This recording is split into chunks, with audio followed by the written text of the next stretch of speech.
The year was 1913. Woodrow Wilson was president, and powerful banking interests, who had been trying for years, finally achieved their long-term goal of a silent coup d'etat by taking control of the American government. The first thing they did to accomplish their takeover was convince Secretary of State Philander Knox to lie to the American people and tell them that the 16th Amendment, the Income Tax Amendment, had been legally ratified by the states when it was not. The bankers knew that this tax would ultimately end up in their pockets. Because of this fraud, the American people were led to believe there was now a tax on their labor. Congress and the President are completely aware of this fraud, and it was even cited in a recent court case.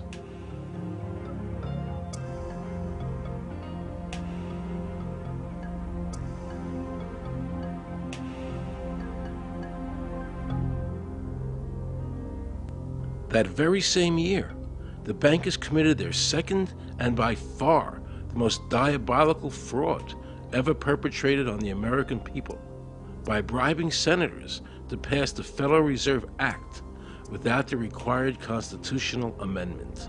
All in favor, say aye.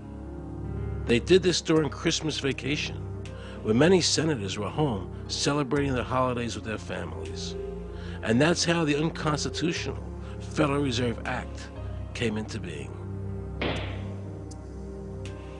They were very clever, and they understood that whoever issued the money for America would control the government. The bankers won, and the American people lost, because most politicians will sell their soul for $1. And now the Federal Reserve could issue dollars legally. As Mayor Rothschild said, "Give me control of a nation's money supply, and I care not who makes its laws." He knew that he and the other bankers would now control the laws of the nation. Government gave these bankers one of its most important powers, and now had to borrow money from them and pay interest to finance the government. So the American people were forced to lower their standard of living and pay a graduated income tax to the government, just so the government could give these bankers more profits. President Woodrow Wilson, who signed the Federal Reserve Act into law, later said, in regret, "I am a most unhappy man. I have unwittingly ruined my country. A great industrial nation is now controlled by its system of credit. We are no longer a government by free opinion, no longer a government by conviction and the vote of the majority, but a government by the opinion and duress of a small group of dominant men." The Federal Reserve was created by Congress in 1913, and it was entrusted with the power granted originally to the Congress by the U.S. Constitution to coin money and regulate the value thereof.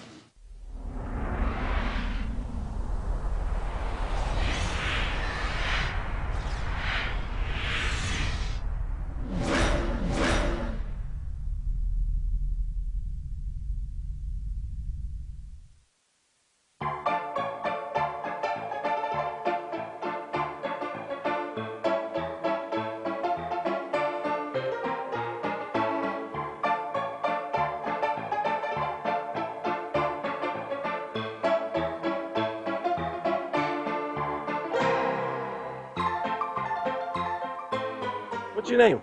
Jan Crafting? Hi, Jen. I'm Aaron Russo. I produced the movie Is this a joke? Am I gonna No, make no, it that's look not a foolish? joke. Okay, good. No. I produced the movie Trading Places with Eddie Murphy and The Rose with Bette Midler, many movies, and I'm doing a feature film. And my film was about my quest to find out whether or not people pay income taxes. Do you pay an income tax? Yes, I do. You do? Yeah. Have you ever seen a law that requires you to pay an income tax? Have I ever read it? You mean in the page, black and white? No, Yeah. no. So you pay the income tax, I assume? Of late. Well, actually, no, I didn't file last year, but Okay. I'm sorry, is this on film? No, I paid my taxes. My question to you is, have you ever seen a law that says you have to pay an income tax?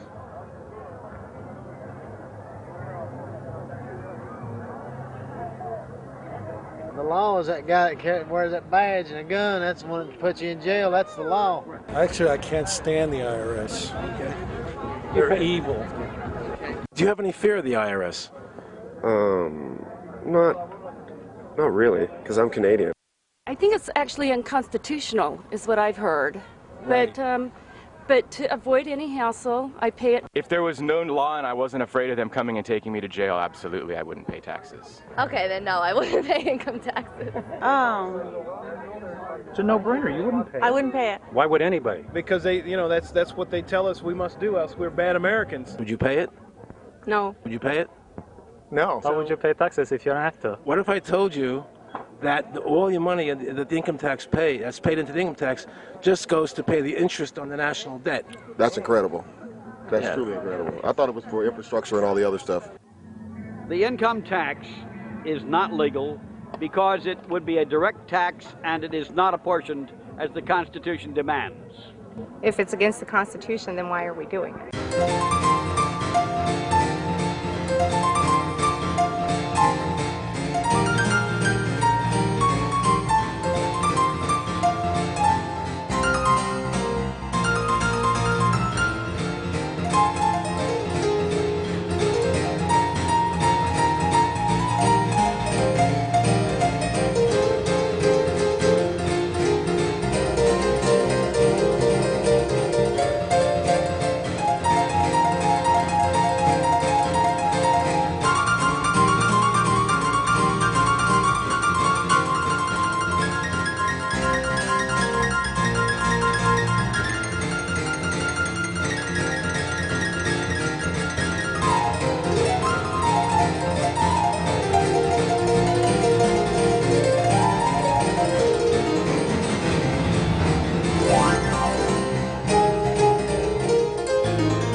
I really expected that, of course, there's a law that you can point to in the law book, the code, that requires you to file a tax return. Of course there is.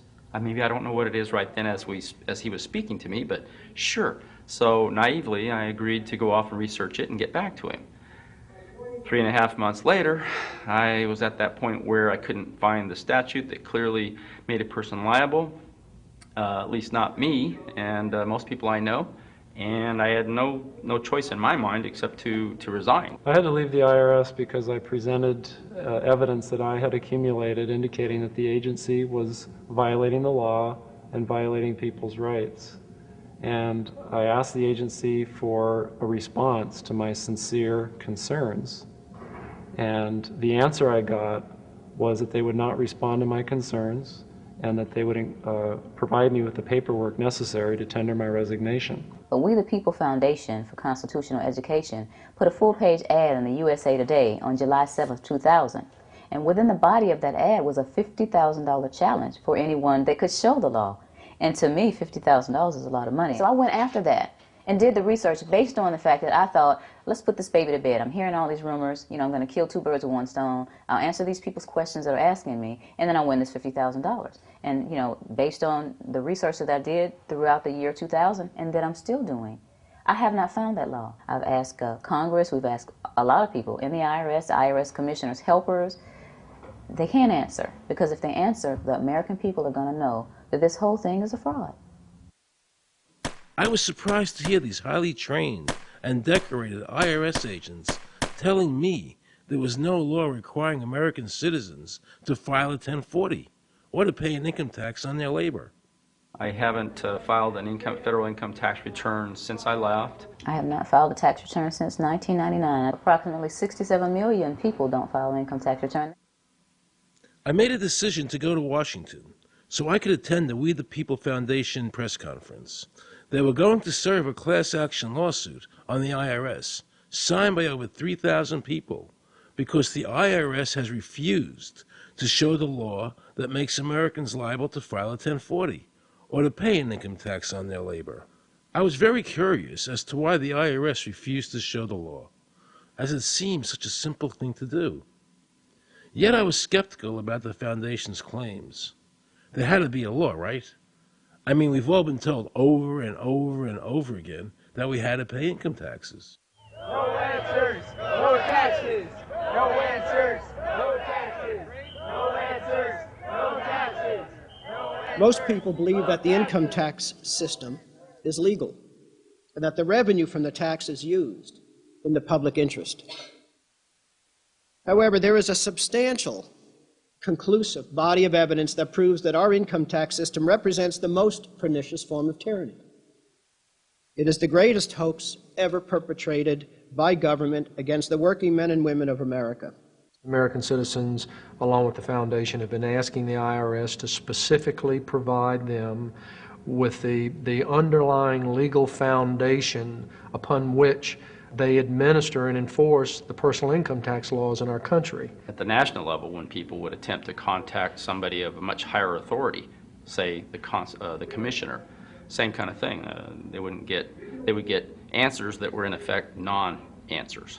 There are a group of people standing outside today who assert that no law requires you to pay taxes and that you will not answer their petition to the government as to whether they're required to pay taxes.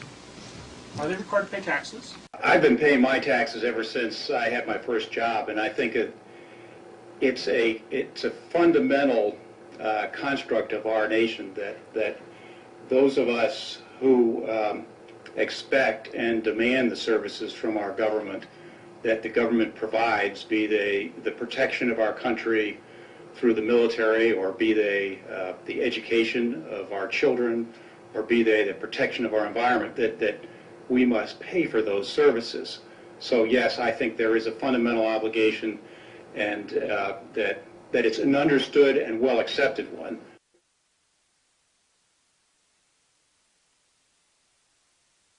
Joe Bannister and I had a meeting in the White House with President Clinton's economic advisor, Jason Furman. He accepted the remonstrance for the president. On June 2nd, I called and spoke with him. His words were, "We have decided that the issue of the legality of the income tax is not a high priority matter for the White House, and we will not be participating in any conference on the subject."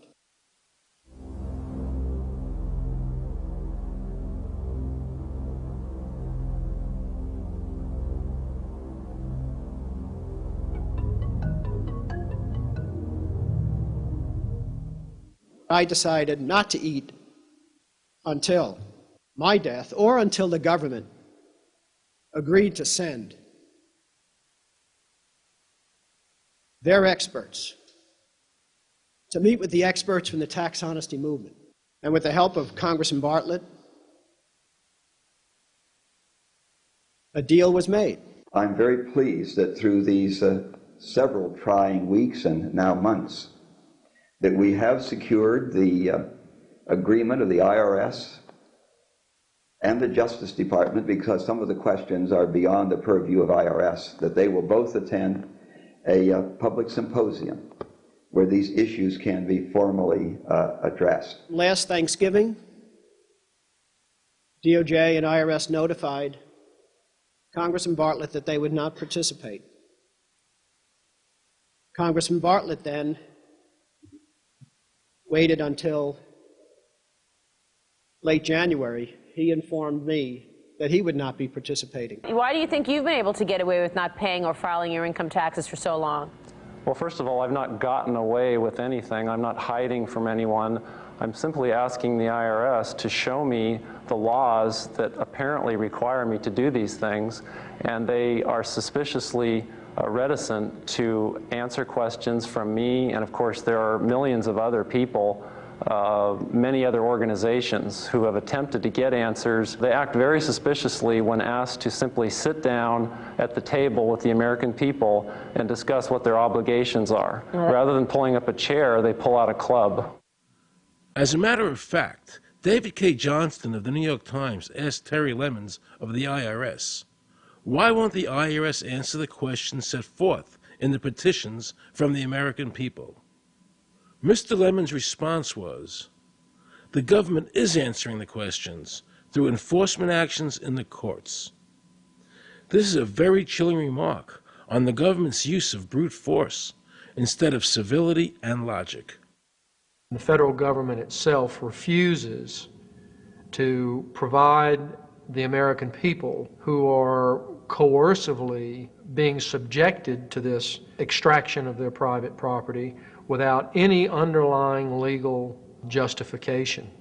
There is no law that requires the average American worker in the private sector to pay a direct unapportioned tax on their labor and compensation for services. There is no law. The march will stop in front of the IRS building.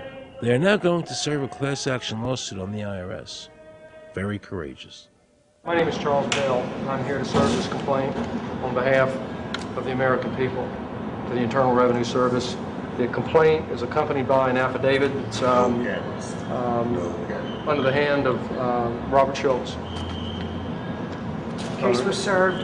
We'll call you with the case number. Case has been filed. We'll call you with the case number. Thank you. Okay, thank you. We appreciate your time. America, baby! Freedom! Today, effectively, the people have said to their servant government that that our rights are not going to be any longer denied, and that we're going to have answers to our petition, our legitimate, lawful petitions for redress of grievances, which are guaranteed in the First Amendment to our Constitution. So once and for all, we will get an answer. On August 31st, 2005, federal judge Emmett Sullivan ruled, the government does not have to answer the American people's questions, even though it is guaranteed in the First Amendment. Our courts have made a decision that government does not have to show the law that it enforces. And the press never reported on this. Have we given this judge the authority to overrule the Constitution, the very foundation of American life?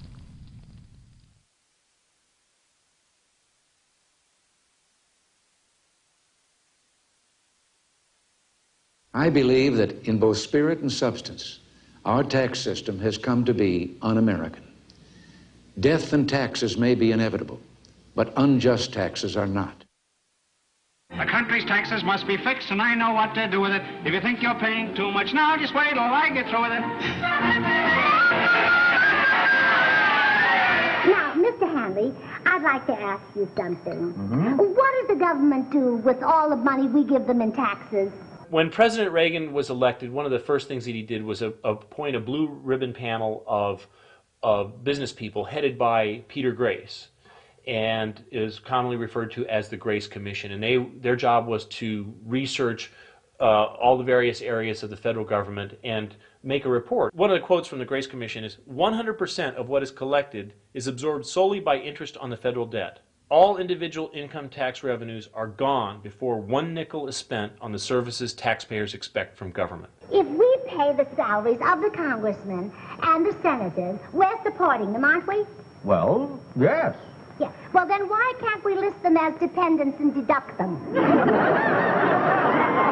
We've been brainwashed. People have been told, you know, that you need this income tax system to fund government, which is absolutely ridiculous. I mean, my question is, well, if that's true, how did we fund government from 1776 to 1913? The main purpose of the income tax is not to raise revenue, but to redistribute wealth and to control society. A lot of people might say, well, gee, if there wasn't an income tax, what would happen to education? They don't understand that education is paid for the most part, out of state and local taxes, your property tax. People might say, well, how are we going to build and maintain our highways? If there's no money coming into the government, we need our highways. There is a tax on every gallon of gasoline that people buy.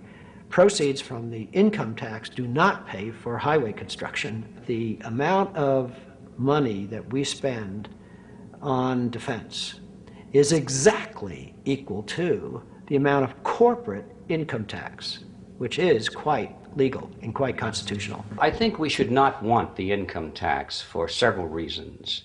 One is that It is the instrument of totalitarianism. It is the means by which the government can manipulate people and put you into a condition of servitude. Every year, you give the federal government a form that says, here's how all my money worked. If you lie, you could go to prison. So you're required to give them a financial statement that under, the force of law could put you in prison if it's not impeccable, right? And under the law, they're supposed to do the same. They're supposed to give you back a financial statement that says, here's what we did with your money. Except you comply and they don't. In fiscal 99, the Department of Defense had 1.1 trillion of undocumentable adjustments.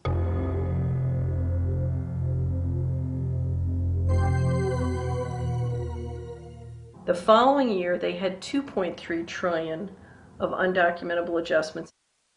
I decided to call the IRS. I spoke to Anthony Burke in Media Relations. He was very nice to me, and I explained to him that I was an award-winning film producer and that I was doing a documentary on the IRS. He seemed a bit stunned by this, then explained to me that Commissioner Everson nor anybody else would go on film to discuss the income tax. But he did say he would call me back. I thanked him for that, but I couldn't help wondering, why was the government making it so difficult for people to see the law? So I decided to bring my crew down to the IRS building to see if I could find some employees to interview. And here's what happened. I said you cannot film here, that's it. Who are you to tell me I can't film here? What's the law? Just tell me where the law is that says that. Can you show me the law that says I can't film here? Is America a free country? I told him they couldn't film here, and he's asking 9 million questions. I told him that's a federal government law. Hey, I told him he couldn't film here. He's telling me he's a citizen and all that. So he told me I couldn't film him and saying, where's the law that says I can't film here? And I'm asking another question, sir. Then Homeland Security showed up, because I was such a threat to Washington. You got a driver's license up?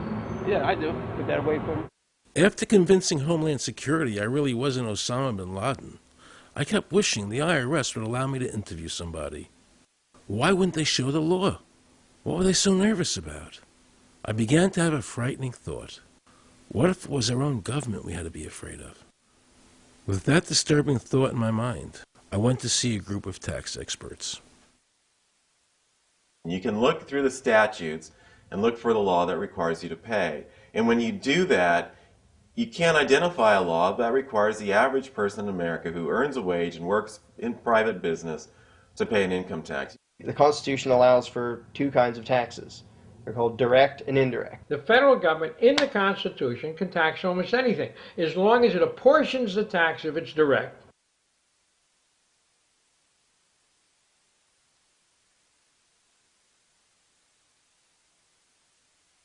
The indirect tax is, for example, an excise tax. I can avoid the excise tax on gasoline. I can choose to ride my bicycle. I can avoid the excise tax on tobacco. I can choose not to smoke, or I can grow my own tobacco.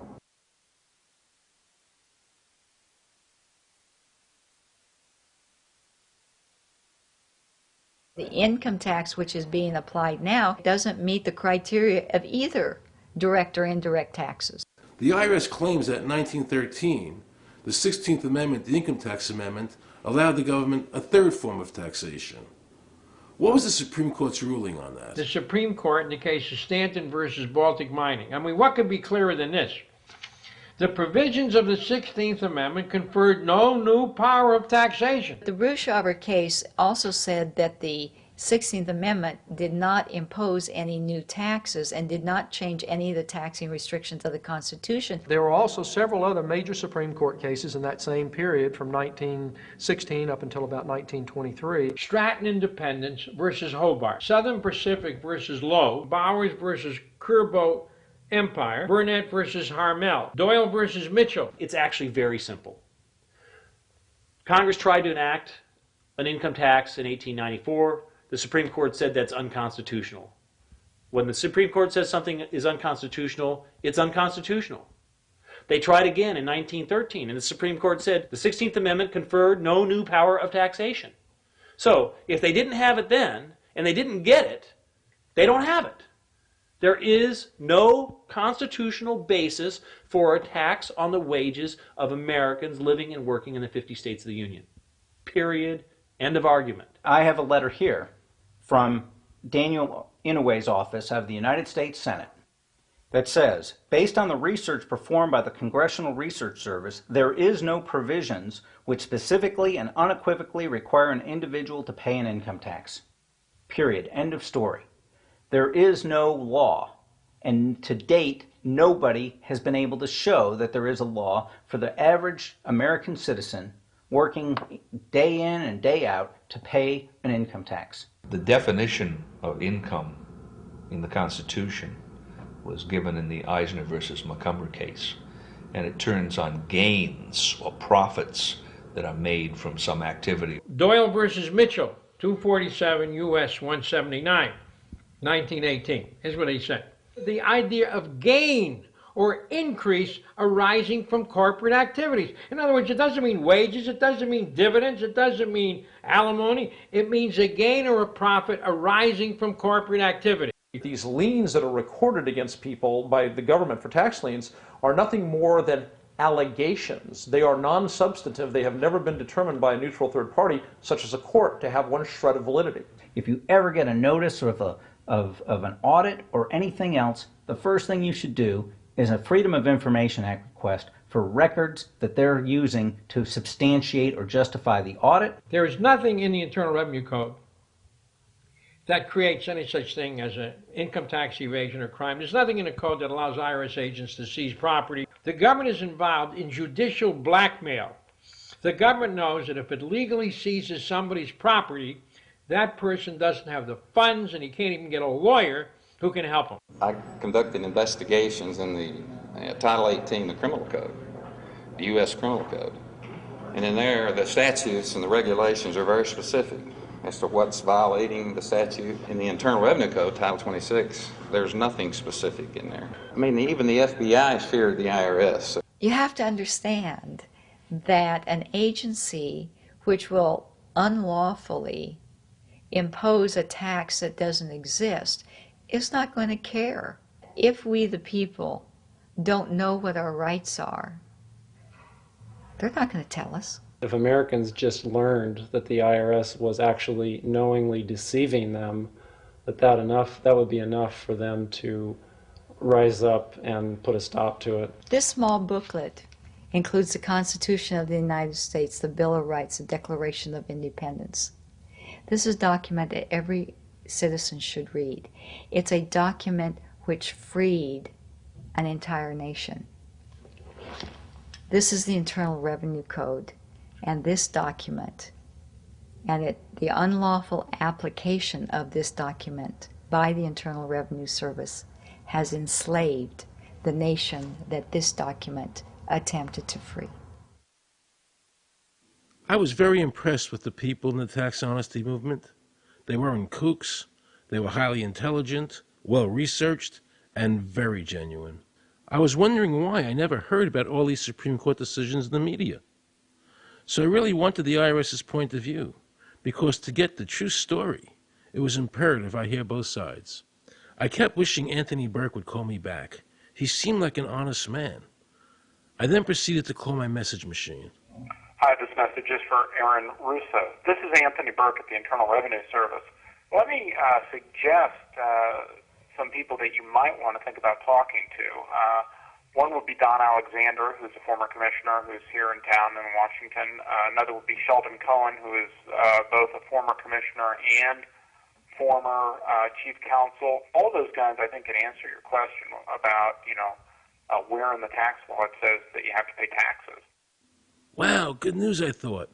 So I called Sheldon Cohen because he used to be the IRS Commissioner. He wrote the tax code, and he was also general counsel to the IRS. He is a true expert, and I couldn't find a better person to answer my questions. He graciously agreed to my interview. The reason I'm doing this documentary is because there are many people in America today who believe that there's no law that requires them to pay an income tax or file a 1040. And there are many people going to jail for it, fighting over it. The Internal Revenue Code is authorized by the 16th Amendment. I think it should be clarified. I think government should be transparent to the people. Why doesn't the IRS Commissioner sit down with them and just explain it in clear English? Why? I don't think they really care. They don't think. I think they're just playing word games.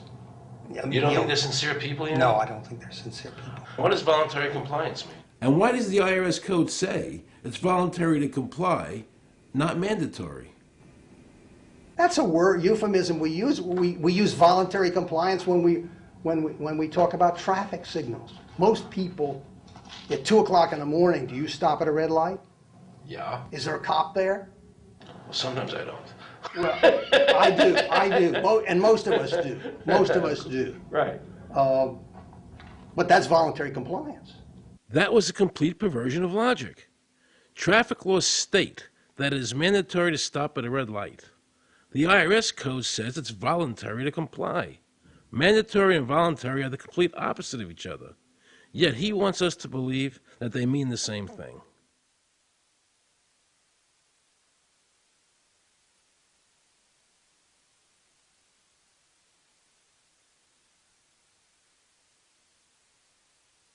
So can the government criminally prosecute somebody of information put on their 1040? Yes. Right, so doesn't that violate the Fifth Amendment? No. But the Fifth Amendment says I don't have to do anything that incriminates myself. Well, it doesn't incriminate you to put your income down. But you said before I could be put in jail for it. The commissioner wants us to believe that although the IRS demands that you fill out the 1040 and you can go to jail for it, that they are not violating your Fifth Amendment rights of self-incrimination. That is absurd. Isn't it true that the word income is not defined anywhere in the Internal Revenue Code?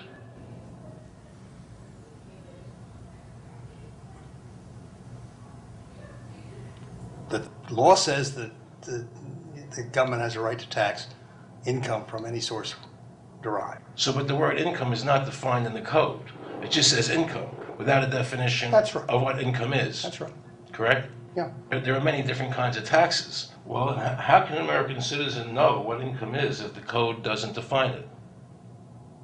If they're paying an income tax... Because the courts have all defined it. Do you remember what constitutional attorney Edwin Vieira said? The definition of income in the Constitution was given in the Eisner versus Macomber case, and it turns on gains or profits that are made from some activity. So the Supreme Court has ruled income is not wages, it's not labor, it's gain from corporate activity. I believe that a man's labor is his private property. That's your view, but it's not the law. The Supreme Court's even said your labor is your private property. When I go to work for somebody, it's a trade. It's an even exchange. I do some work, you give me some money.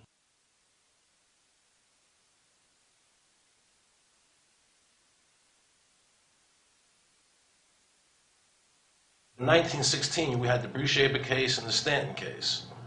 And the Bruchaber case and the Stanton case said that the 16th Amendment gave the government no new taxing power.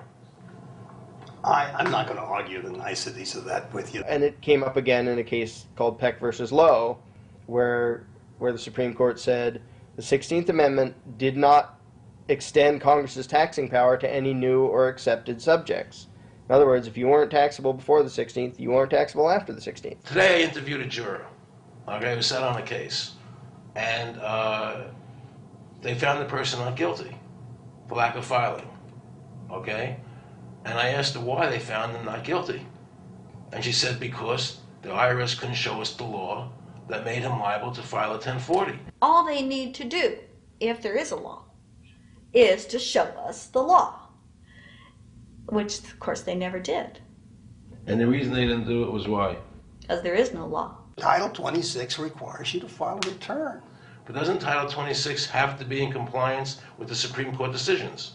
You're going to take a 1920 case and superimpose it on the whole Internal Revenue Code that was written after it? No, that's not. I can't believe what I just heard. Rewind. You're going to take a 1920 case and superimpose it on the whole Internal Revenue Code that was written after it? No, that's not. Remember he said earlier the Internal Revenue Code was authorized by the 16th Amendment? The Internal Revenue Code is authorized by the 16th Amendment. Remember, the Supreme Court said the 16th Amendment did not give the government any new taxing power. These decisions have never been overturned. Let's listen further. Can the lower courts overrule the Supreme Court? No. How are they putting people in jail today for not paying a tax on their labor when the Supreme Court said they don't have to? Doesn't the IRS code have to be in compliance with the Supreme Court?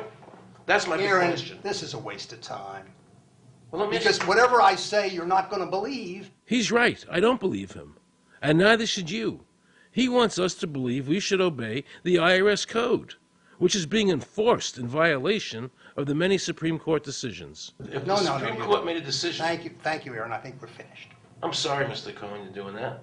Well, I'm sorry that you constantly re-argue the point. You're liable because the law says that you're liable, and the courts say the law says you're liable, and that's why you're liable. You see, he's talking about the lower courts, who are not in compliance with the Supreme Court, as they have to be. Doesn't the court have to be in compliance with the Supreme Court? The Supreme Court has so held. Where? You caught me unprepared. I'll come back. Well, I don't want to do that. But let me ask you a hypothetical question. No. You're making silly arguments here. Why is the Supreme Court decision a silly argument? Well, because it's inapplicable. That made my heart stop. He just said Supreme Court decisions do not apply to the IRS.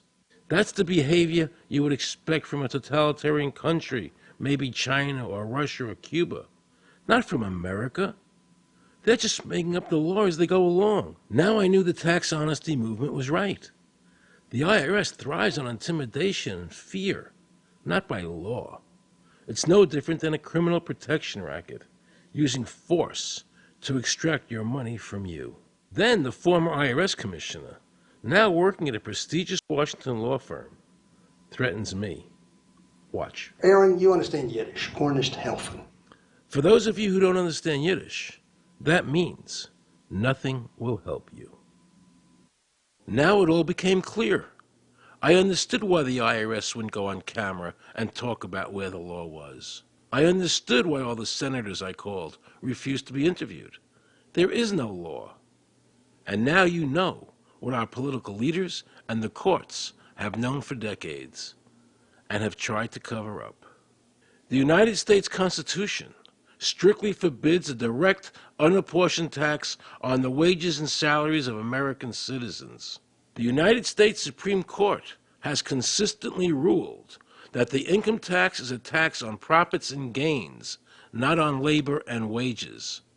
On behalf of the American people, I challenge the IRS to show me a statute that allows a direct, unapportioned tax on the wages and labor of the American people. And if I'm wrong, I will give my most humble apologies to the IRS. If the IRS is wrong, and there is no law, then every person who's been jailed should be let out of jail immediately, and any assets seized should be returned to their rightful owners. If this is a nation of laws and a free country, then the IRS should show the law to the American people. I felt an overwhelming need to understand why juries were finding innocent people guilty of not filing a tax return when there was no law requiring them to do so. So I went to talk to Marcy Brooks, a juror who used her common sense and did not allow the judge to railroad the jury into a guilty verdict.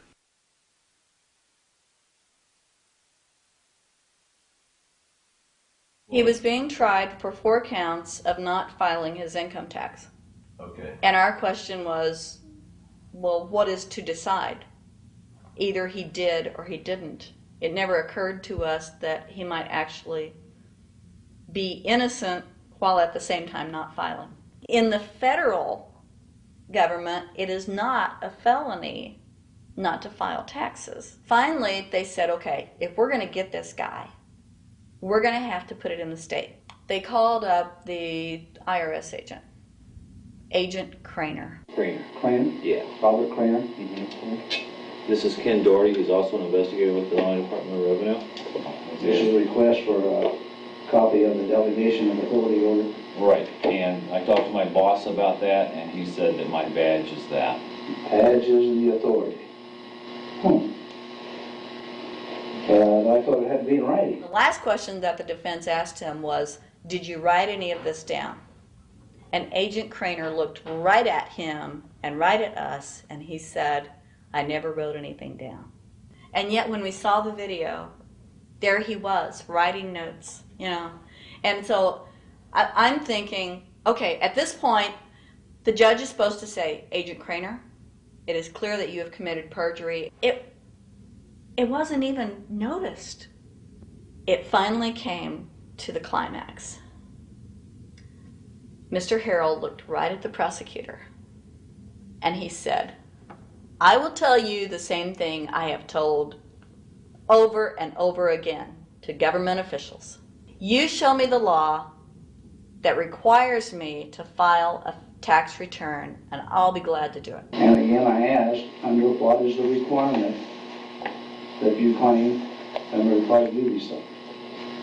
And the requirement under the regulations is what section? My question to you is, what particular act are we discussing here that I am liable to do these things that you claim I'm liable to do? Your exact question would be again? Okay, what is the section that what? But I guess I'm still not understanding your question, Mr. Harrell. Well, you must be familiar with what that you have the police powers to enforce. Yes. The prosecutor absolutely ignored him. And he started slandering Mr. Harrell. Just started attacking his character. They're calling us tax cheats, they're calling us fanatics, they're calling us weirdos. I don't care what you call me, but I have one question. Where is the law? Show me the law. They can't let this turn into a rational debate, because if they do, they lose it. So they have to insult people and say it's frivolous. We felt like that there was an overall arrogance and that they were railroading Mr. Harrell and wanting us to participate. Judge Coogan, he looked right at us and he said, "I will instruct the jury according to the law." We were sent to deliberation. The judge promised us that he would give us the law. And we looked and we looked and it was not there. We wrote a note to the judge asking for a copy of the law. 10 minutes later, we get a note back. "You have everything you need." But there was no law. And he had promised us. At that point, I felt betrayed. I felt like this man promised us the law, and that's what this whole thing is about, the law. We request it, and he still denies us the law. And the reason they didn't do it was why? Because there is no law.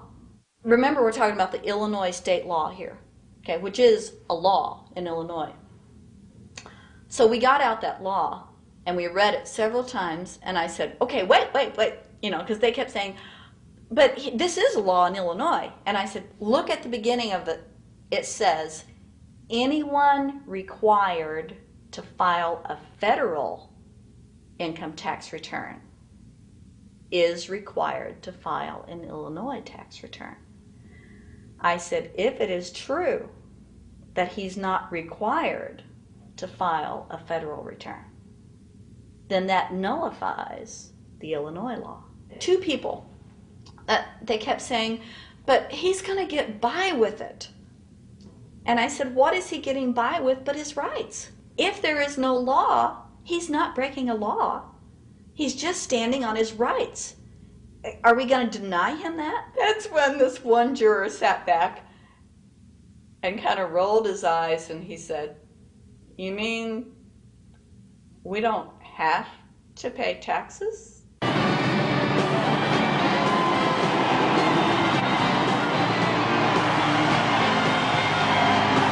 All of a sudden we realized that this trial was much bigger, and the ramifications of this trial were going to be so broad if it actually got out.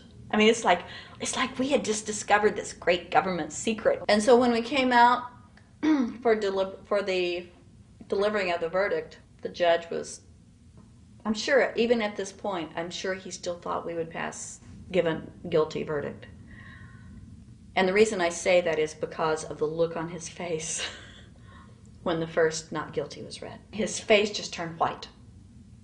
I mean, it's like, I don't believe this. The second time, you could hear people out in the audience, just in the courtroom, just going, wow, and the judge is just getting red in the face. I mean, he was just livid. And the judge got up and left. I sat there and I thought, this truly is a victory for the people. And I have never felt more patriotic. And I knew that we had done the right thing. I looked at that man, Mr. Harrell, and I thought, the system might not work all the time, but this time, for that man, it did. In November 2004, the government arrested former IRS criminal investigator Joe Bannister. They charged him with fraud for telling the American people the truth about the income tax laws. The jury obviously agreed with Joe. Well, it just showed Mr. Bannister to be honest and straightforward and working within the law. Vernice Kuglin, a Federal Express pilot, claimed there was no law requiring Americans to file an income tax. She also won in court. 24 people were criminally charged by the IRS because they claimed there was no law requiring them to file an income tax return. The fact is, neither the judge, nor the prosecutor, nor the IRS could bring that statute in there because it's not in the books. The jury came back with an acquittal for everyone. When the matter is put to the test, which means in terms of court and enforcement action, there is a 100% success rate in shooting down these arguments. The mafia has a code and they follow it, and it's a code of honor. But the IRS has no code of honor.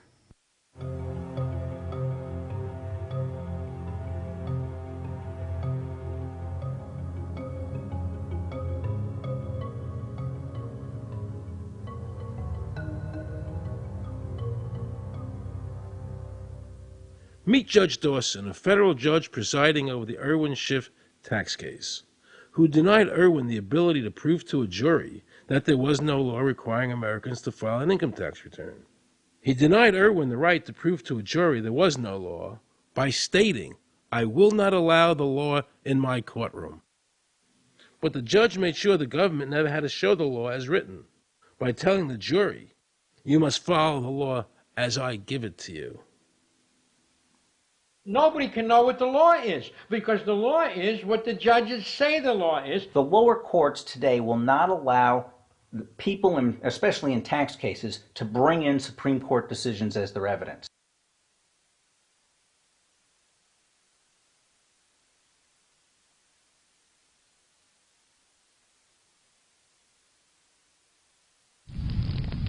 Here we have a federal judge railroading an American citizen by saying Supreme Court decisions are irrelevant.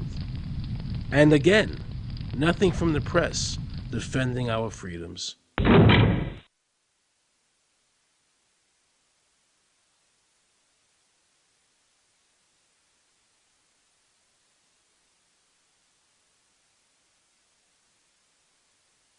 So if you ever find yourself as a juror on a tax case, be sure to ask the judge to show you the statute written by Congress that allows the government to tax the wages of the American people.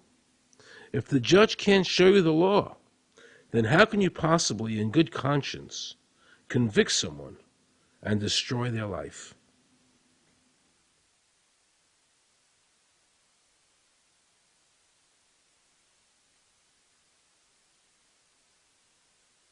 Let's see how the IRS treated one of America's greatest heroes, and someone I cherished as a child. Joe Louis was an American icon. Victorious in his first 27 fights, the Brown Bomber quickly rose to heavyweight champion of the world. His 1938 knockout of German Max Schmeling, who represented Hitler's Aryan ideal, earned him the admiration of millions of Americans. Is watching carefully. Louis measures him right to the body, a left up to the jaw, and Schmeling is down. The count is 5. Right after Pearl Harbor was bombed, Joe had a title fight where he donated his fee to Navy War Relief. Well, I'm not working for nothing. I'm working for my country, and I think that's about the greatest piece of work that anybody can do. Well, I certainly agree with you for that, but you're turning over an awful lot of money. Well, we all turn over a whole lot for this country at this time. Joe volunteered for the segregated Army and defended his title while in the service, this time donating his normal fee to Army relief. I'm only doing what any red-blood American would do. Since the checks were in Joe's name, the IRS taxed him on their full amount, even though he never saw a penny of it. At the end of the war, Joe was awarded the Legion of Merit. But what most people didn't know was that the IRS was charging him $50,000 a year in interest alone on his debt. When Joe's beloved mother died, leaving him $600, the IRS immediately seized it. They also confiscated all of his children's trust funds. Joe was forced to continue fighting until he was 37 and out of shape, just to pay off his ever-mounting debt to the IRS, which grew to $1 million, $100,000 a year just in interest. At the end of his life, Joe was forced to become a greeter at a Las Vegas hotel just to make ends meet. It was a shameful thing to see a man like him, great fighter, great human being humiliated and destroyed in this manner, because after all, when you owe Internal Revenue money, no matter what you have, they take away from you. And they took a lot away from Joe Louis.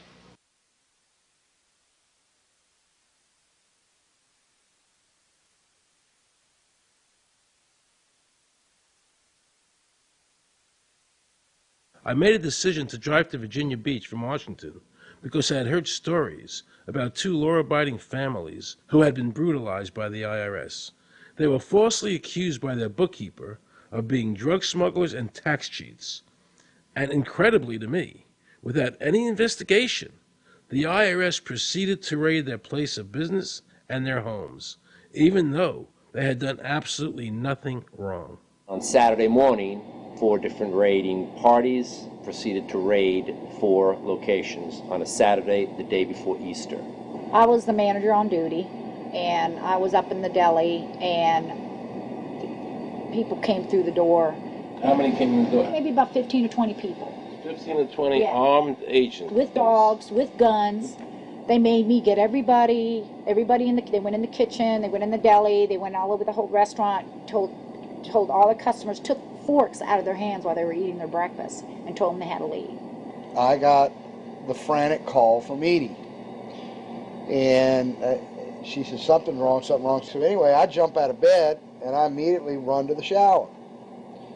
I'm in the shower, and the next thing I know, I hear my son yelling, "Dad!" I went like this, and boom, I'm slammed against the door and I fall down with the gun in my head.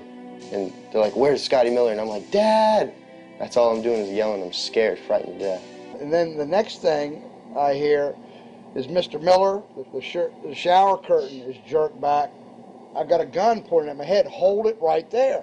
The screams from the little girls who were at a pajama party with my daughter. There was 4 little girls there with my daughter. Of course, mayhem. There were about 3 men in my bedroom with huge guns. He followed us and wanted to watch us get dressed, and I tried to shut the door, and he puts his foot in the door, like he's going to sit there and watch us change our clothes. And I was like, "Excuse me, no." My neighbors now are all standing out. Were you still naked? Well, they handed me a towel at that point. I had a towel wrapped around me. Did the towel fit? No, hardly. Hardly. At this point, they were talking about weapons, and, and I mean, it's crazy. I mean, they're looking everywhere, going through all my drawers. And I reached for my underwear drawer to get some underwear. They said, "Don't touch anything." They're locking their guns up. They hold it right there. Don't move around. Don't move. I'm like, whoa. I said, "I'd just like to get some underwear on here, I said, I got women standing here. They keep everything. How did you conduct your business if the IRS took everything? We had to do it out of a shoebox so we could keep going because we requested these things, and I'm told that the government's really not, once they do raid and so forth, they're supposed to at least let you, until you're charged with something, continue your business. This wasn't the case. They kept everything. So you were never even charged? Absolutely not. Charged with what? And when you speak IRS, the whole world shrivels up. The whole world gets fearful to a point where, let's not talk about it. I testified in front of Congress. I would like to know why this dark entity known as the IRS has come into my life and refused to leave. I raised my children with a zero tolerance for dishonesty. And now they must hear allegations that I am a major drug dealer and a tax cheat? A lot of people out there being abused, and a lot of people saying, look, I'll pay it. Just go away. Just go away. When all that happened, we had to file bankruptcy. We've had cars taken away from us, kept my daughter from going to college. Do they ever think about the lives that they just destroyed? They think about the ruination of homes and property? No. In this case, we would have never thought this could happen to us. We've never done anything wrong. How can this happen in America when, in my case, personally, I thought that I was doing everything right? I've served my country. I've been to college. At least I've done something in my life. I got a speeding ticket one time. I paid my taxes for 40, 50 years, whatever it was. I've never been audited. What happened here? I had this really uncomfortable feeling in the pit of my stomach as I was thinking to myself, how did America transform itself from being a truly free country with a servant government where our individual rights were protected by our Constitution to being a country that talked about being free but really wasn't? The change started when the Federal Reserve came into existence and America adopted one of the major planks of the Communist Manifesto by bringing to America this central bank. The very same people that backed the Federal Reserve System also backed the graduated income tax, a second plank from the Communist Manifesto. You know that the Federal Reserve is a private bank and not a government agency? No, I wasn't aware of that. It's a private bank? That would scare me quite a bit. What if you learn that the Federal Reserve makes money off the taxes you pay? How would you feel about that? Angry. Like I'm feeling right now. I would feel cheated by my government. I'd be angry. It's really frustrating that we're paying money for something that isn't benefiting us in any way whatsoever. It kind of sucks. They're pretty much in control of everything. I decided to drive back to Washington to see Dr. Ron Paul. He had been a congressman for over 20 years. I had met him previously in 1998 when I was running for governor of Nevada, and I knew him to be an honest and sincere man, and I thought he'd be very helpful in letting me know what the future holds for the American people. Who owns the Federal Reserve? It's secret, and we can't find out what's happening. But the Congress created it, and it's not authorized in the Constitution. The government borrows money from a private corporation using the name Federal that prints United States on it, and then it pays back to the Fed, which is owned by private banks. We don't know who all those private banks are. The money that the government is paying back to the private bankers is the money that comes from you and me. Why in the world would the American government borrow money and pay fees on it when it has the authority to make the money itself interest-free? The Federal Reserve is no more federal than Federal Express. I've never seen a full list of ownership for the Fed. I don't think anybody has. The government works for a private bank, and the private bank works for its owners, the true masters. People talk to me about, the issue of Republican versus Democrat, as if they don't get it. And I say, look, here's the way you get it. It's organized crime. All you do is you call the Republicans the Genoveses, and you call the Democrats the Gambinos. The people at the top, they treat it like a crap game, like it's their crap game, like they're making lots of money. Occasionally somebody at the table shoots each other, but the moment anything threatens their crap game, they all unite to protect it.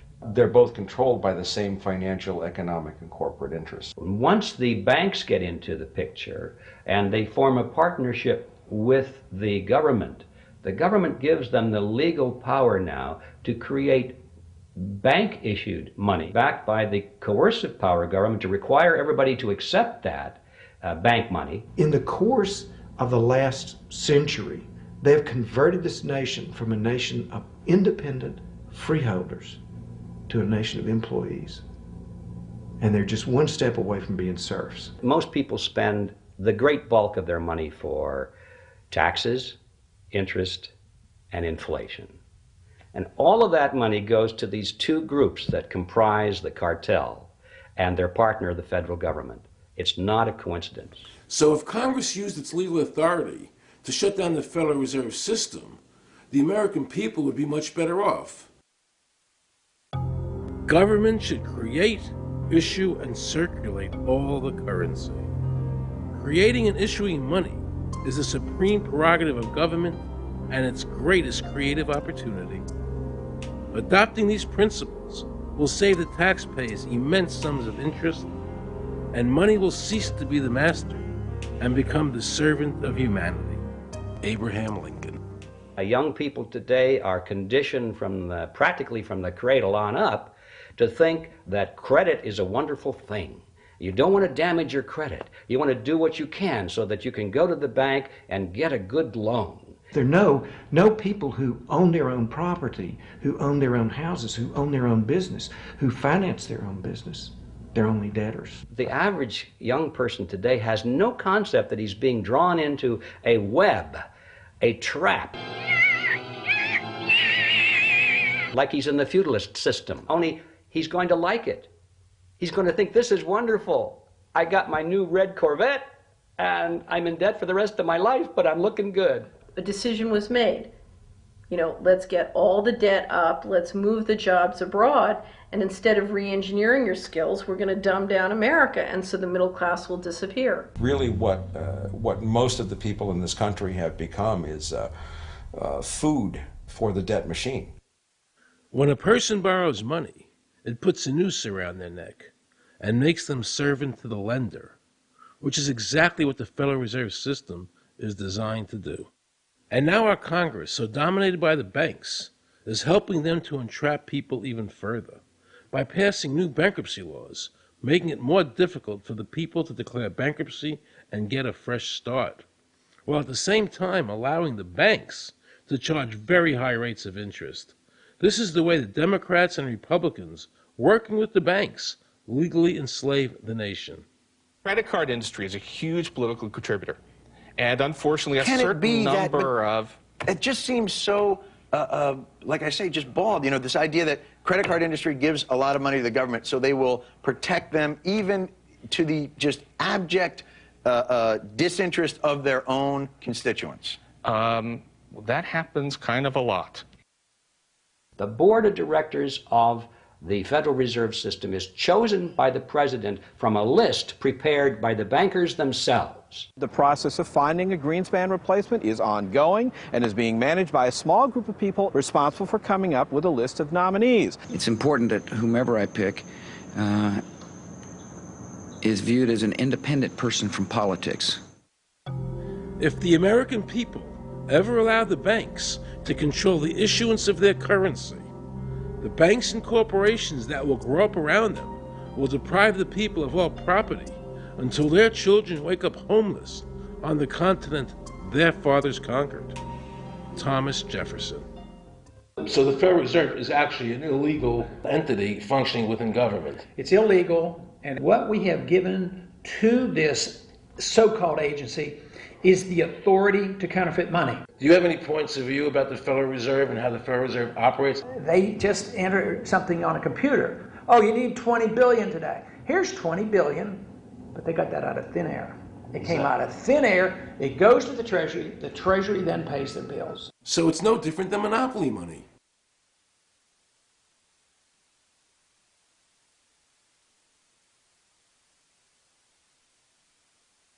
The cost of living is so high today because the Federal Reserve and the federal government have destroyed the purchasing power of the dollar. The dollar today is actually worth about 4 cents, despite the fact that the government, the Federal Reserve, and the media keep telling us that they're protecting the value of the dollar. This is a lie. All countries who have ever attempted to create money on thin air, the currency is eventually destroyed. Why did we give a monopoly of creating money out of thin air to a private corporation? The result is exactly the same as if someone were picking your pocket every year, because that's exactly what they're doing. Originally, paper was a receipt which is used as evidence that the money exists. Over the years, of course, the government has disconnected the paper from the actual tangible substance, which is money. So now we have a piece of paper which is evidence of nothing. In the past, people were able to take their receipts, the paper, to the bank and get the real money, the gold, in exchange for the receipt. This limited the amount of money that could be printed, thereby protecting the purchasing power of your savings. You don't have to worry. That's good, because I work 3 jobs and I feel like I contribute. You work 3 jobs. 3 jobs, yes. Uniquely American, isn't it? I mean, that is fantastic. In the absence of the gold standard, there is no way to protect savings from confiscation through inflation. There is no safe store of value. Gold stands as a protector of property rights. Alan Greenspan, before he went to work for the Federal Reserve System. Now Alan Greenspan and the other central bankers want you to believe that the receipt, the paper, is the real money. This is nothing more than sleight of hand. It's a magician's trick. Because for them to maintain control over the government and the people, they have to convince you that this paper is really money, because that is the essence of their power and our powerlessness to maintain control over our own government.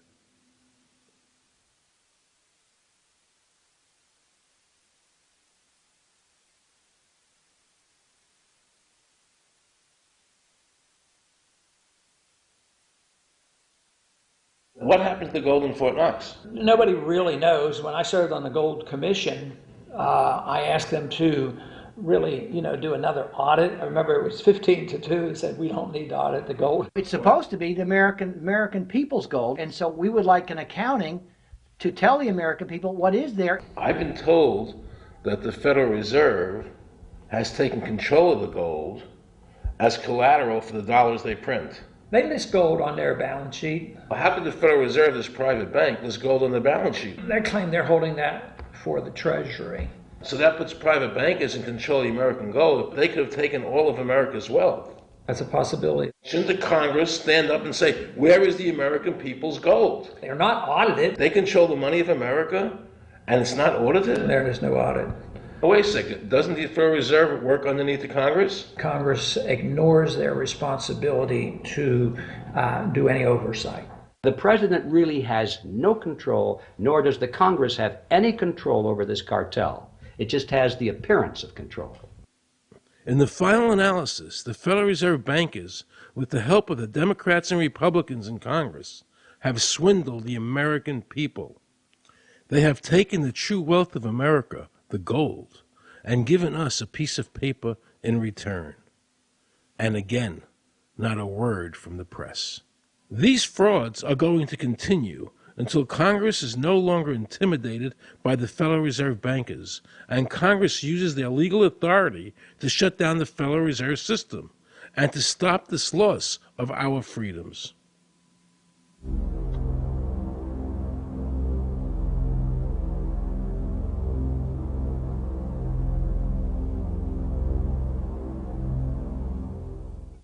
Is there a law that requires people to file a 1040?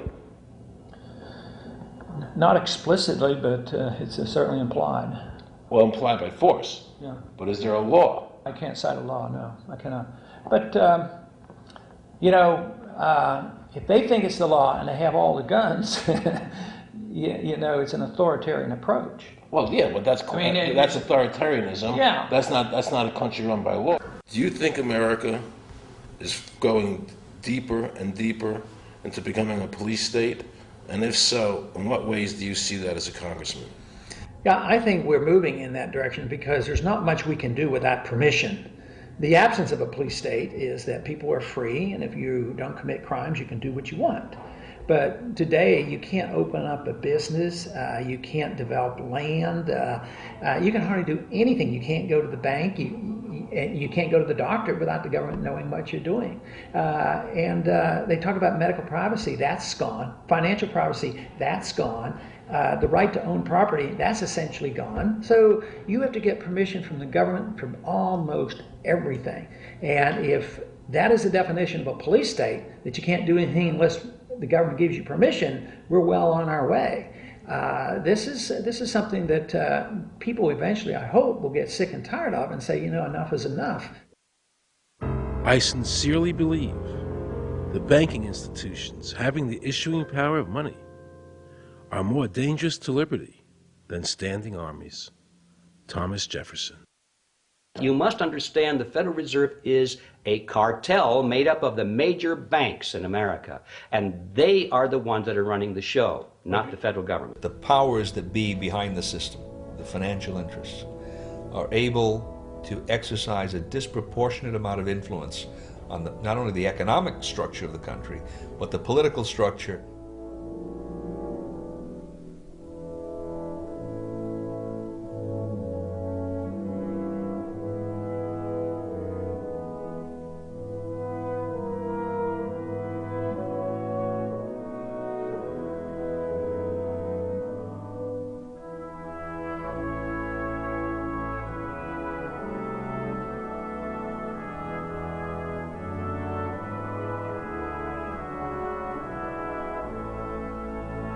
This would be like the ultimate reaching of government into our personal health lives, which would be unbelievable. And not even our government, some, bureaucratic, diffuse, multinational, secretive government.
I just want to assure the American people that, one, I've got the authority to do this. American people expect us to protect them and protect their civil liberties. I'm going to do that.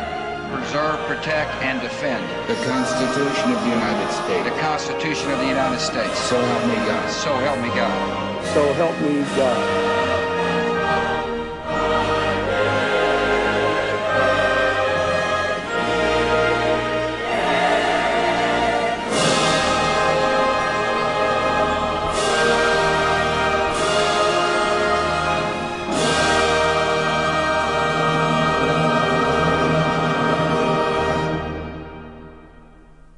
What happens if your own government is using more force and more coercion on its own citizens for the purpose of achieving its political ends? Is that government engaged in terrorism? Now let's watch the government add insult to injury to the people of New Orleans. No one will be able to be armed. We will take all weapons. That happened today in this wealthy neighborhood where homeowners had armed themselves to protect their mansions. Residents were handcuffed on the ground. In the end, police took their weapons but let them stay in their homes. Wasn't that kind and generous of the government to allow people to stay in their own homes? How thoughtful. Of course, they couldn't defend themselves from looters. For many of the police and guard troops, it is an uncomfortable job to do this in an American city. You never expect to do this in your own country. Walking up and down these streets, you don't want to think about the stuff that you're going to have to do. We are losing our right to property. The government is getting more pretexts to seize it, using the power to confiscate it with eminent domain. The asset forfeiture laws have proliferated. It's easier for the prosecutors to come in and make an accusation against you and confiscate your property even though they have no evidence that you've done anything wrong. Guilt or innocence doesn't really matter that much because it's very convenient for the government. Unfortunately, what is being sold to the American people today as Americanism, if you peel off the label, you find so much similarity to what we were fighting against when we were fighting communism and Nazism and fascism. The government's now putting a national ID card together and they want checkpoints. We will be carrying our papers, and they have recommended there'll be checkpoints throughout the country. Isn't that what Nazi Germany did that everybody in America was against? Checkpoints, proof. Papers, please. May I see your papers? May we see your papers? I don't think I have them on me. In that case, we'll have to ask you to come along. Wait, it's possible that, yes. Here we are. These papers expired 3 weeks ago. You'll have to come along. Halt!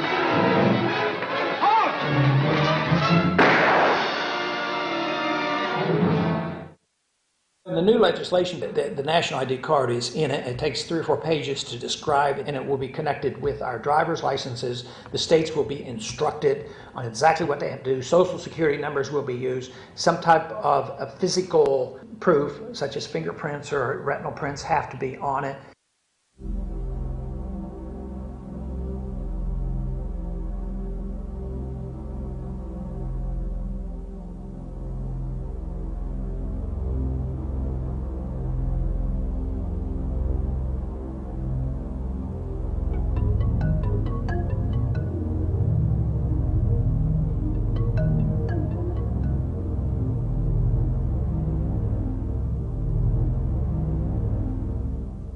It is time to wake up, America. These ID cards are not about defeating terrorism, but they are all about controlling the American people. I arranged an interview with Catherine Albrecht, a leading authority on the RFID chip. Her book entitled Spy Chips is the definitive book on this subject. I wanted to find out just how dangerous these chips are to our liberties.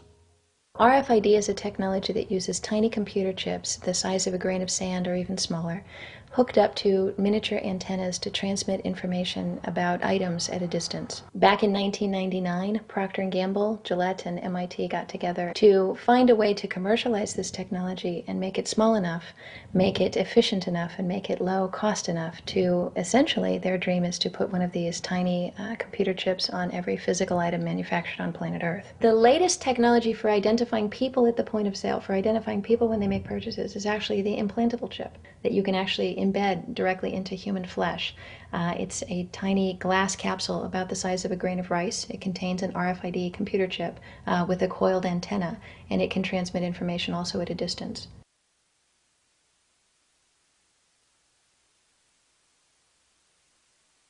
Can a microscopic tag be implanted in a person's body to track his every movement? There's actual discussion about that. You will rule on that, mark my words, before your tenure is over. Homeland Security folks, the Department of Defense and others have expressed an interest in being able to more closely monitor the U.S. populace, and one way to do that, of course, would be being able to determine who buys what and where they take those things.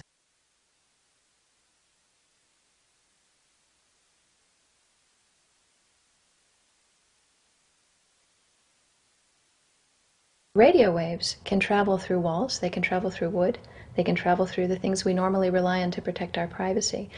For example, your purse, your backpack, your pocket, anything you're wearing or carrying. Kraft Philadelphia cream cheese has been tagged with RFID and sold to consumers, as have Mach 3 razor products and other Gillette razor products, without the knowledge of the consumer. One of the tiny chips could actually even be the dot on the letter I on the back of the fine print on a package that you purchased. They were talking about having reader devices in every airport, on every bus, on every train, on every port, on every dock. One of the most worrisome applications of RFID are proposals to put them into cash, meaning that you would be able to track every banknote, where it had been, who it had been issued to, and create, in essence, an audit trail. That would essentially take away the anonymity of cash that we now enjoy today. The ATM machine itself, as the money came through the roller device, would be reading each number, and they would know who you are because, of course, you identify yourself at the bank before you take money out. And down the road, when you go to pay at a major retailer, It would also be possible for them, as they're putting the money into the cash drawer, to simply feed it through a little reader device. It would go in, it would tag that number and transfer possession from Aaron Russo, say, to Walmart. Once everything you do is tied down to a single number and there is no longer the ability to pay with cash, then all it takes to render you a non-citizen is to simply turn that chip off. You will no longer be able to really participate in any function in society, including buy food. So through the implementation of the Federal Reserve System, the American citizen has gone from being a private individual who had real money, gold, in his possession that was private, to a citizen who has no privacy because all money is now being digitized. They can deduct whatever amount of money they want out of your digits whenever they want. They can trace you whenever they want. You'll be at their mercy. God forbid we allow this to happen in America. This is absolutely Orwellian. I mean, it's talking about Big Brother looking over your shoulder at absolutely everything you do, every purchase you make, every place you go, every company you interact with. All of that would be reported back potentially to the government.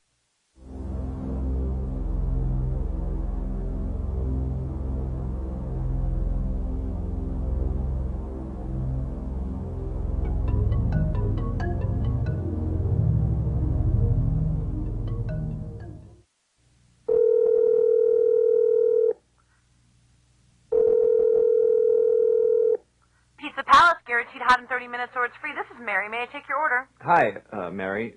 Yes, I'd like to order. Is this Mr. Kelly? Yes? Thank you for calling again, sir. I show your national identification number is 610-204-999-8-45-54610. Is that correct? Yes. Thank you, Mr. Kelly. I see you live at 736 Montrose Court, but you're calling from your cell phone. Are you at home? I'm just leaving work, but I'm... Oh, we can deliver to Bob's Auto Supply. That's at 175 Lincoln Avenue, yes? No, I'm on my way home. How do you know all this stuff? We just got wired into the system, sir. Oh, well, I'd like to order a couple of your double meat special pizzas. Sure thing. There'll be a new $20 charge for those, sir. What do you mean? Sir, the system shows me that your medical records indicate that you have high blood pressure and extremely high cholesterol. Luckily, we have a new agreement with your national health care provider that allows us to sell you double meat pies as long as you agree to waive all future claims of liability. What? Do you agree, sir? You can sign the form when we deliver, but there is a charge for processing. The total is $67 even. $67? Well, that includes the delivery surcharge of $15 to cover the added risk to our driver of traveling through an orange zone. I live in an orange zone? Now you do. Looks like there was another robbery on Montrose yesterday. You could save $48 if you ordered our special Sprout Submarine Combo and picked it up yourself. Comes with tofu sticks. Those are very tasty, sir. Good value, too. But I want double meat. Well, I'm sure you can afford the $67 then.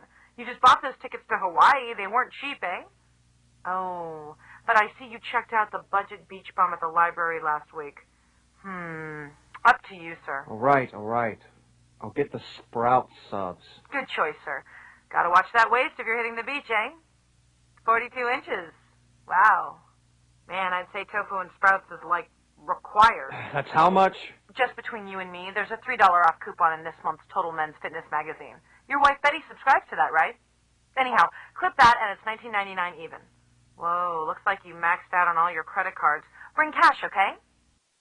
Have we become so controlled and so ignorant about our rights that big institutions and big government can do whatever they want with us, even without our approval? I knew for certain the Founding Fathers would resist to the death what is happening in America today. And I, for one, will not accept a national ID card. And if nobody accepts a national ID card, and nobody can board a plane without one, then let the airlines go bankrupt. And if you can't open a bank account in a big money center bank, then open an account in a small local bank.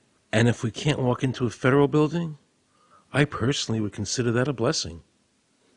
Don't allow these institutions to dictate to us how we conduct our lives. This is America, and we have free choice. We the people have all the power, not the government. Government gets its power from us, not the other way around. Think of all the men and women who died in all our wars, fighting for freedom, not Federal Reserve bankers. Do you think they sacrificed their lives so that Americans can be chipped like a dog? So we could all have a homing device inside us? No. This ID card is the last step before they implant us. And that's precisely the reason nobody should accept one. And you know what they're going to do?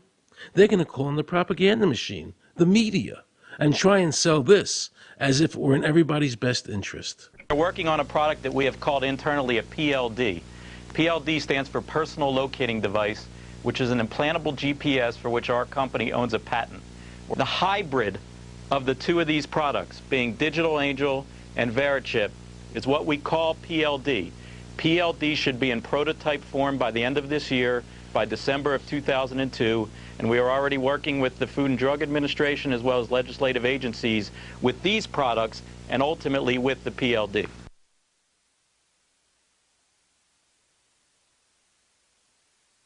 We have a Florida family who are really pioneers in a brave new world. They have volunteered to be the first ever to have microchip identification devices implanted into their body. After 9/11, I was really concerned with the security of my family. I wouldn't mind having something planted permanently in my arm that would identify me. Talk about identification papers. Watch what happens to a woman in Florida whose license was suspended. Get out of the car or I'm going to tase you. The next street off the Sequence.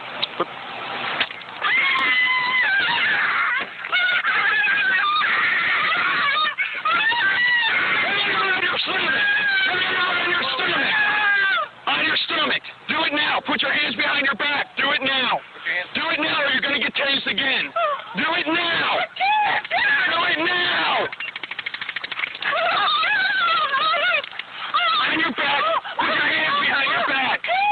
Put your hands behind your back. I can't. Sure you can. Come here. Ow, ow, ow. Oh, got it. You got blood on your Oh, my God. You tased me and you handcuffed me? Yep, you're under arrest. For what reason? Your license is suspended. All the power is in the people. And to the extent that government becomes alienated from the people, does things that people don't want, power is transferred until you finally come to a police state, totalitarian state, whatever word you want to give it, where the desires of the people really have no consequence. They go out and they vote. Doesn't make any difference which candidate they elect.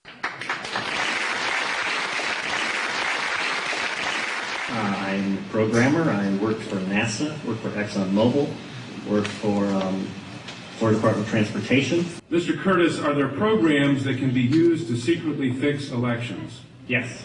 How do you know that to be the case? Because in October of 2000, I wrote a prototype for President Congressman Tom Feeney at the company I worked for in Oviedo, Florida, that did just that.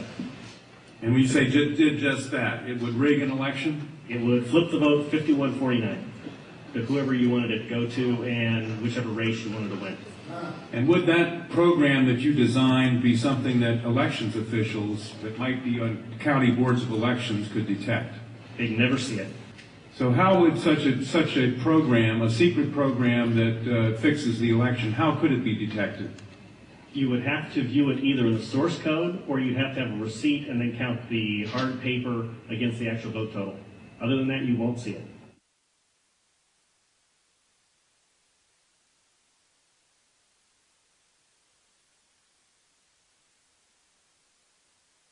Given the availability of such vote rigging software and the testimony that has been given under oath of substantial statistical anomalies and gross differences between exit polling data and the actual tabulated results, do you have an opinion whether or not the Ohio election, presidential election, was hacked?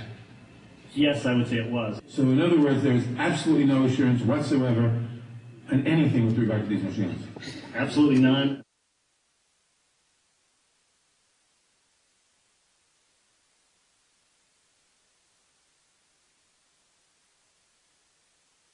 Anybody who trusts electronic voting machines should have their head examined.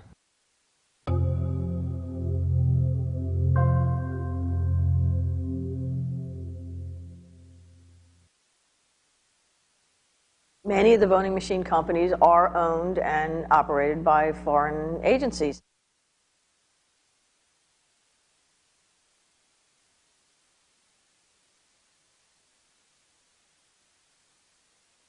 Now we can see a new world coming into view.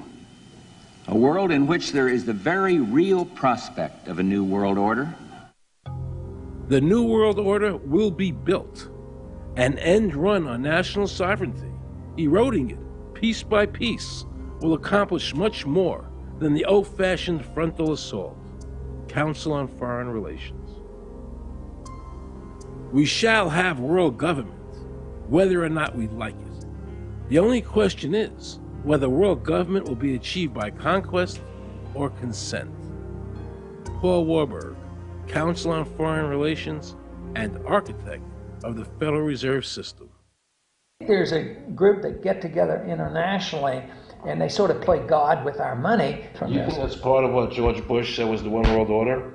They can't have a new world order only with a world police, military. Right. I think the financial system ultimately is even more important than the guns.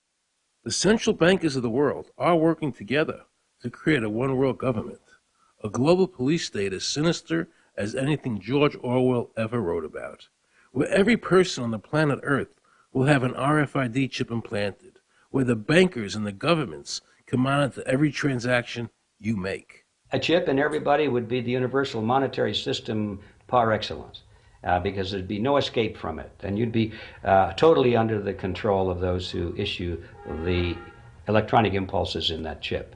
Their strategies are being accomplished through the World Trade Organization, the International Monetary Fund, and the Bank for International Settlements, which is the central bank for all the central banks of the world. Most people don't have a clue that these unelected private bankers actually control the governments of the world. They have financed and profited from every war since World War I without concern for humanity. The war in Iraq is an attempt by the Federal Reserve and their partner, the Bank of England, to control the Middle East and to make it a part of the New World Order. To defend the New World Order, U.S. soldiers will have to kill and die. Arthur Schlesinger, Counselor on Foreign Relations. Military men are just dumb, stupid animals to be used as pawns in foreign policy. Henry Kissinger, Council on Foreign Relations.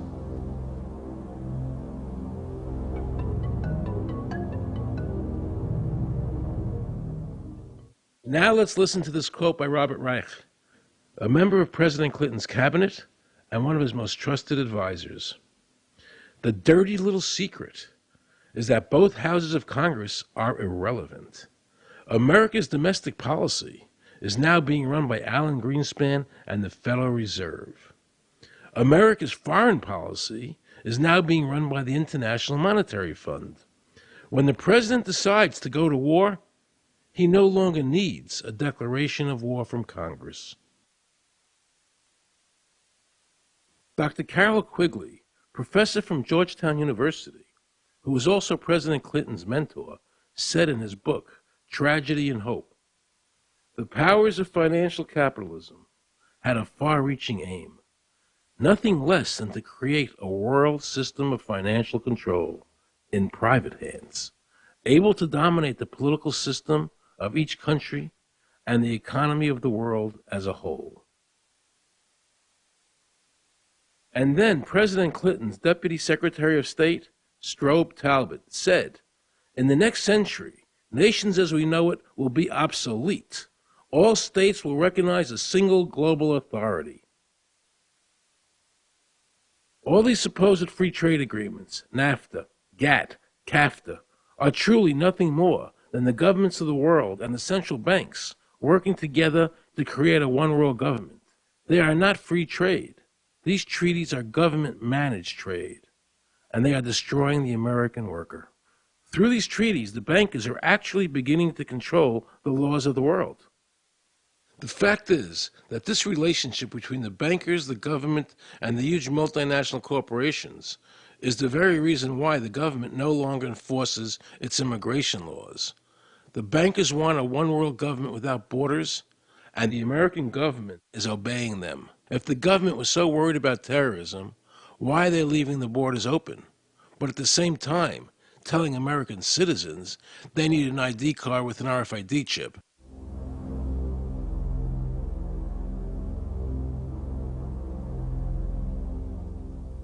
Osama bin Laden could not come over here and limit your rights or my rights to free speech, from search and seizure, from all of these elements in the Bill of Rights. Impossible for him to do that. They could never accomplish that on their own. But through our government, they've apparently accomplished that. Look what happened in Europe. The people there voted down the European Constitution, wanting each country to stay sovereign. Yet the private central bankers are pushing the governments forward to make this Constitution happen, even though the people voted against it and clearly do not want a world government nor one European government.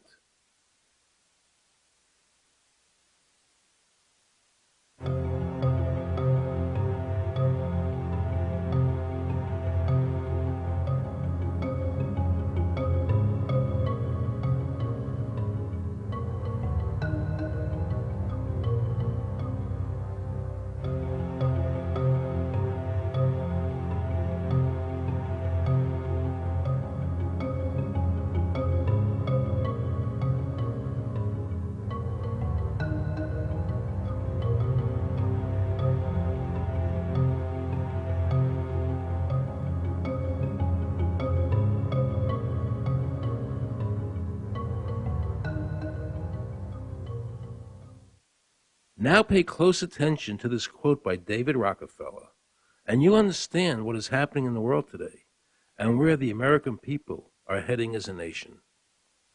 We are grateful to the Washington Post, the New York Times, Time Magazine, and other great publications whose directors have attended our meetings and respected their promises of discretion for almost 40 years.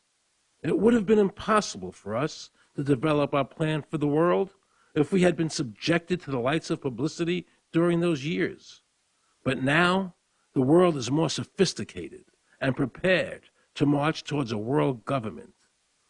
The supranational sovereignty of an intellectual elite and world bankers is surely preferable to the national autodetermination practiced in past centuries. David Rockefeller, a member of the Council on Foreign Relations, actually believes that we would be better off if he and his bank of friends ran the world.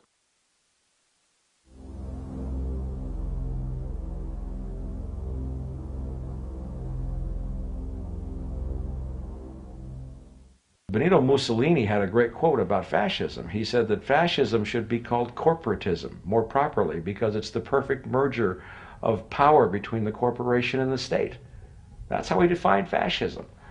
And that's what we're seeing here. The media controls the information that a person gets. In various ways, they can make sure that the average American watching the tube or reading the newspaper is going to come out with a certain mindset. He's going to say, this is good, that's bad, and that's all they have to do. You look at the ownership of corporate media in this country. Who owns CBS? Viacom? Who owns NBC? GE? Who owns ABC? Disney? Americans have been taught to expect their salvation from government instead of recognizing government as the most dangerous threat they'll face in their lives.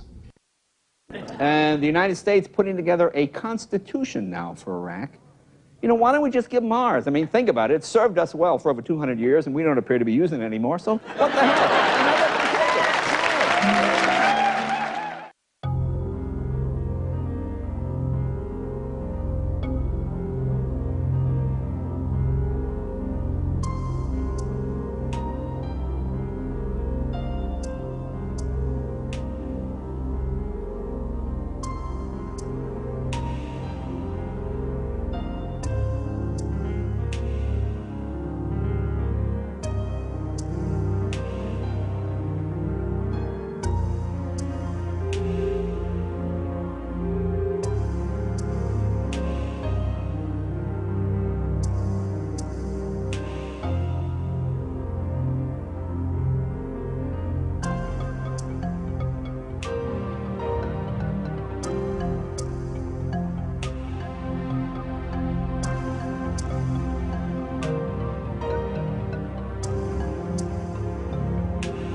think that the ultimate choice that's being presented to mankind is that it's time to either evolve or perish. Grow up or die. Become adults. Act like adults. Take some responsibility.